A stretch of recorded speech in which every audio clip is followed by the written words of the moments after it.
I'm going to do this as a two-shot. So can you not record this? We're just doing our own interview now. Yeah, that's fine. Well, I'm going to record it. I need a document. We'll stay out of your way. Vijay because he's part of them. I mean, the other. Yeah. Well, maybe just shoot this way. Yeah, we'll be out of your way. Yeah. I don't mind. I mean, it's because it's their. They want to keep track of their own messaging. But frankly, you shouldn't be filming me interviewing people on the street because that's infringing on them, right? So Vijay, why did you guys set up this group? Well, we think Canadians should know the other side of the vaccine issue.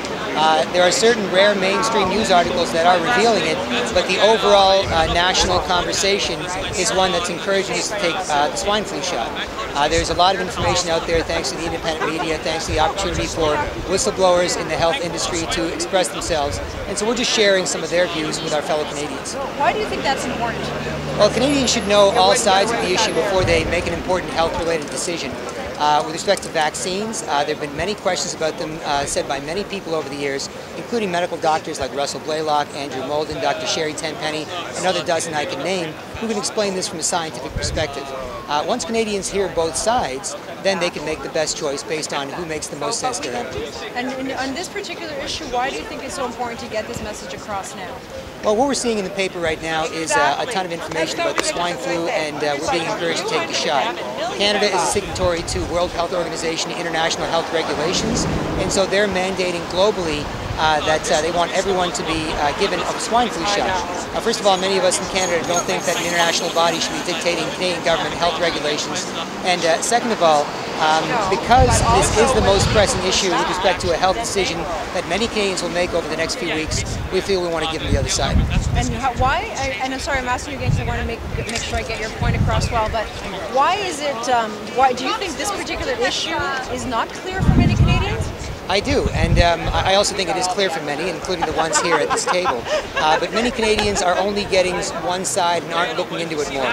That's fair enough. Everyone's busy. People have different interests. But those of us who've looked more into this issue and who've researched the other side can say, if you haven't had the time, please take a look at this. Don't even believe me. Visit the websites on this piece of paper we give you or watch this DVD, and don't take my opinion for it. Take the opinions of the medical doctors, nurses, other healthcare experts and scientists and see if they make sense to you. If they do, then maybe you can make your decisions accordingly. So what is it that you, in general, if you had to say, what is it that, what's the point of doing all this? What do you think that is? What's the main objective of attending this conference? The point of doing all this is to make sure Canadians have the other side of the issue that is not as widely promoted. There are certain rare mainstream news articles that are revealing it, but if they aren't repeated very often in different sectors of the media, then people might miss them. So what we're doing beyond the media, what is it that you want people to come away with from this? I would like people to come away with the idea that they need to look into important health decisions more. Most Canadians, or many Canadians I know, will read a can of soup, for example, to see what the fat content is, the salt content is, and so on, but they don't read what's in a vaccine before they inject it into their bloodstream. If they do, they'll see what doctors like Russell Blaylock have said, which is that mercury, which is used in the thimerosal preservative in vaccines, has toxic effects on the brain. This has been known for over 50 years. And other things like in vaccines like squalene also have negative effects in the body, and they trigger an autoimmune response which causes reactions in our body that are bad for us, according to many doctors. So we just want Canadians to know that, and all they have to do, no problem. All Canadians have to do is hear people with some expertise on this issue who are not normally promoted, and once they do that, then they can see who makes more sense. Perhaps it's David Butler-Jones at Health Canada, perhaps it's Dr. Shiv Chopra, a Health Canada whistleblower. If you get to hear both sides and both people, then you as an individual Canadian, smart, compassionate, can make the right decision and can share the information with your friends. Okay, and just the one last question. I mean, take a step to your left. No, you. Yeah. Take a step to your left. Okay. What do you? I mean, some Canadians, including a man we just saw now, might dismiss you guys as a fringe group that don't have all the facts. What do you respond to that? Well, I mean, all we can do in a short conversation at this table here at Dundas Square is say, look, here's some of our key points. If you would like a ton of information on this, we've provided you sources where you can find that. And then there's nothing I can do in 30 seconds to really change your mind. But what I can do is I can say, take a look at this movie, watch it for 2 hours, hear a dozen doctors explain this issue among other professionals and experts, and then make up your own mind. But my goal is not to argue with anybody to convince them. My goal is simply to say, look, we as fellow Canadians want to share share some information that we've researched with you and allow you to make up your own mind. We're not trying to change anybody. We're not confrontational. We're very, very peaceful. If you want to talk to us, we'll talk to you. If you don't, it's not an issue. If you want to take a flyer, fine. If you don't, it's not an issue. And so we at TorontoTruthSeekers.com and PressForTruth.ca are basically doing that, and it's worked out well for the last 8 weeks. So could you just tell me plainly what it is? You want people to think? You want people to have an informed choice? What is it exactly that you want them to come away with? We want people to have the information to think about. If they don't have access to this information, then they can't review it, they can't think for themselves. Nobody can. It's not so much what you know, it's what you know when you find out. When you find out that there are healthcare professionals questioning vaccines, questioning the swine flu vaccine and the risks of vaccines in general, then you can evaluate their questioning. If you never have access to that information, then you can't. And because that information is rare in our culture, we're trying to share it here. Okay, appreciate it. Thanks, Vijay. Admitted in the mainstream media that it is a mutating virus. No, it hasn't. Okay, well, if you'd like to, I can send you the... No, I know, because I've been covering this beat since April. In fact, it's not mutating. That's why I'm curious why that would be, I don't know, wondering where that source would come from. Different people are analyzing the sort of the threat of the virus. It's invisible. It's in these countries. It's not. It kills some people. It doesn't. Some people get it and they recover. In Canada, hundreds of people have gotten it and magically recovered. I mean, that's at least what I read on certain Canadian news sources. And so the point is that there's a lot of different conflicting information about this. Well, there's no question that the severity is minimal, but I'm just questioning where that information comes from, because you're kind of telling people things that I'm just curious where you get your sources. I understand completely, and it should come to the top of my mind, but right now it's not. If you'd like to, if Dan has your contact info or whatever, we'll send you the article. You can judge, it's I know. Quality. You're not going to get the whole story from anyone, including myself. I'm not going to get it from anybody. That's why I'm just curious where you get your information from. None of us is omniscient, but we did float across that where people are saying it is a changing virus. Russia Today had a TV show where Wayne Madsen talked about this based on his sourcing.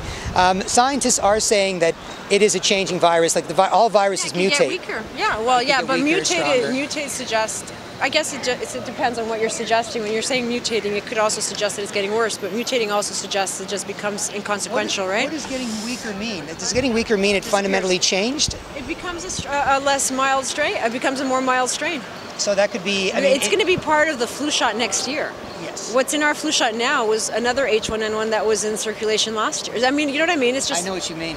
I don't know more than the average guy, believe me, but I'm just curious where you get your sources. I think you're absolutely right to question that. What we've found is that... I just want to stay out of a shot. Sorry, guys. No problem. What we found is that certain people are questioning this from a number of different angles. So we're sharing those angles, and then individuals can decide, well, this sounds credible to me, or this person made no sense. So. Well, anyway, I appreciate you guys coming out today, because it's great that we were able to. Thank you so much. Piece, right? Thanks a lot. Thank you so much. Thanks. Lovely to meet you. Yeah, anything else you need, please be in touch. Yeah, we're good. Yeah. Thank you.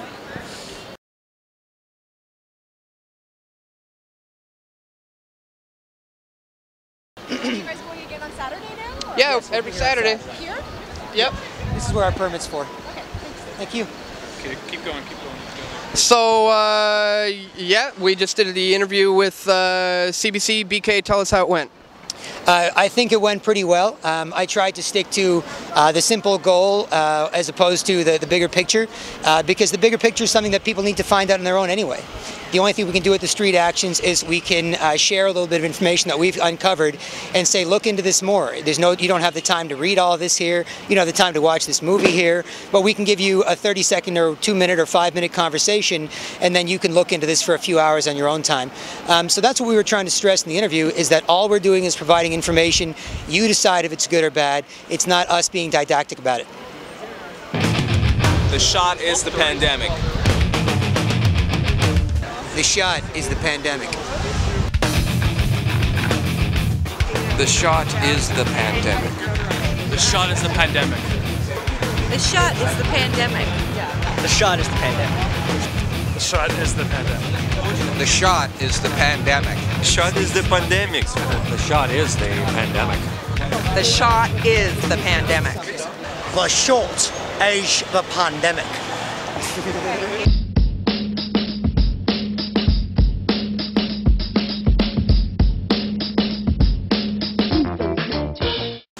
The shot is the pandemic. You want us on 3 or after 3? On 3. What are you doing? Tell us.